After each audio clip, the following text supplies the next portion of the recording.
देशनोक, बीकानेर, राजस्थान। मां करणी माता मंदिर देशनोक में आयोजित सभा को करणी सेना परिवार के प्रमुख जीवन सिंह शेरपुर ने संबोधित किया। यह सभा राष्ट्रीय अध्यक्ष महिपाल सिंह मकराना के नेतृत्व में प्रारंभ हुई 600 किलोमीटर की ऐतिहासिक स्वर्ण न्याय पदयात्रा के शुभारंभ अवसर पर आयोजित की गई।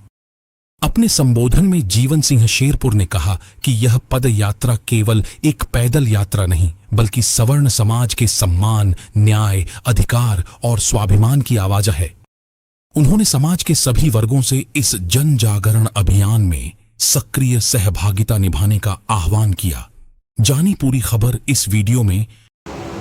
सबसे पहले मंच से सभी अतिथि हैं, सभी को जितना भी यहाँ युवा साथी पधारे हैं उनको भी जय माता दी, माता शक्ति को भी जय माता। मैं भूमिका बना हुआ तो समय बहुत लग जाएगा और हमको यात्रा की शुरुआत करनी है। सबसे पहला जो हमारा मकसद है वो ये है कि हम इस लड़ाई को लड़ रहे हैं वो लोगों तक वास्तविक रूप में जाए। जैसे कि यूपीसी एक लिखा है जो हम काला कानून वापस लोग की बात करते हैं, सबसे पहले इसको समझना पड़ेगा कि यूपीसी काला कानून नहीं, ये आयोग। इसका हिंदी में जो पूरा नाम है विश्वविद्यालय अनुदान आयोग। ये आज नहीं आया है। जब पहले शिक्षा मंत्री थे मौलाना अब्दुल कलाम, उन्होंने शायद 57 के लगभग इस आयोग को बनाया था। इस आयोग का महत्वपूर्ण कार्य था बच्चों की छात्रवृत्ति की व्यवस्था करना, उनके हॉस्टल की व्यवस्था करना और जो कॉलेज में प्रोफेसर लगते हैं उनके लिए भर्ती निकालना और जो छोटे मोटे कॉलेज में हॉस्टल में जो नियम बनते हैं उन नियमों को बनाना। तो ये जो सामान्य वर्ग को न्याय से बाहर करा है खाली इस आयोग के नियम है, कानून नहीं। तो आपको हमको सबको ये लोगों को बताना पड़ेगा कि छोटा सा अमेंडमेंट है, नियम है, यदि इसको हम बदला नहीं पाए जिसके कानून बन के आ गया तो हम हमारे सर के ऊपर आके गिर जाएगा। क्योंकि इसमें और एट्रोसिटी एक्ट में कोई अंतर नहीं है। एट्रोसिटी कानून है और ये आयोग का एक नियम है।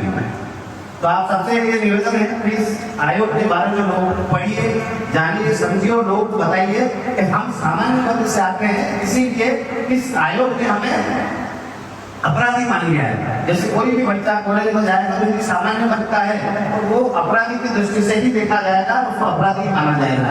तो आप सबसे निवेदन है कि इसको ज्यादा से ज्यादा पढ़े, मतलब इस आयोग के बारे में जन जागरण फैलाए ताकि दूसरे लोग हैं समझ रहे हैं यूपीसी रोल की बात कर रहे हैं कि यूपीसी वापस आओ। यूपीसी एक आयोग है और आयोग कभी समाप्त नहीं होता।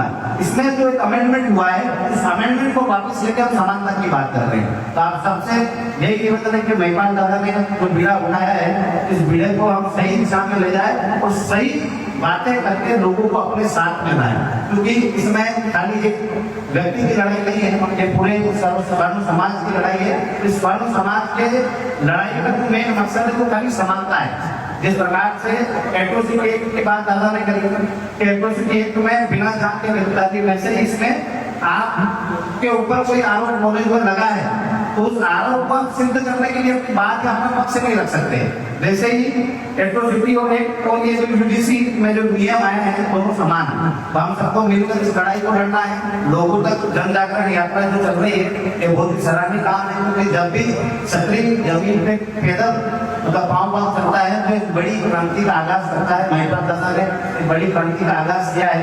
कहीं हमारे बोलते हैं गौ माता को राष्ट्रमाता बनाना, क्योंकि ये सदियों को पहली लड़ाई है कि हमारे पूर्वजों ने गौ माता को राष्ट्रमाता बनाने के लिए आज से लोग नहीं लड़ रहे, पहले भी लड़े, आज भी लड़े और आगे भी लड़े। तो आप सबसे यही निवेदन है कि महिपाल दादा का सहयोग करें और अपनी टीम को एक्टिव करें। जिन भी गाँव में महिपाल दादा की यात्रा जाए, जहाँ ये पहुंचे तुम्हारी सभा का आयोजन करें और उस सभा में महिपाल दादा को सुने और जितने भी और बात लोग बता रहे हैं उनको भी सुने, ताकि हम जो जमीन की ओरिजिनल जो हकीकत है, जो और भी समस्याएं हैं वो महिपाल दादा तक आ सके और हम इस बात को आगे सभी लोग तक भी बता सके, बड़े बड़े नेताओं को बता सके। इसी के साथ जय माता दी, जय श्री राम।